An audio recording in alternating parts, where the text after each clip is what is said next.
นี่คือความสามัคคีของชาวเมืองมุ่นเราอะประโมกเบาร่วมบัดสะพอก็คือบ้านเบื้อนแค้นของเฮาเนาะบ้านใหญ่บ้านเบื้อนแค้นเป็นมาใส่บาตรผู้ว่าเขากำหลังจากเสร็จสิ้นก็มาใส่บาตรเป็นจิตหนึ่งใจเดียวของชาวเมืองมุ่นเราประโมกเบาร่วมบัดสะพอก็คือชาวบ้านเบื้อนแค้นของพวกเฮาเนาะที่นี่จิตใจศรัทธา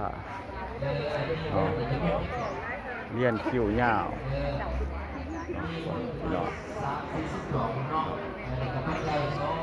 คือว่าเป็นจิตหนึ่งใจเดียวความสามัคคี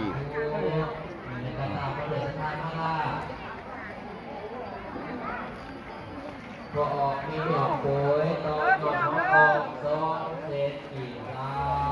ดูความสามัคคีเป็นปึกแขนของชาวเมืองมุ่นหลับประโมกเบาร่วมเบาสะพอก็คือชาวบ้านเมืองแค้น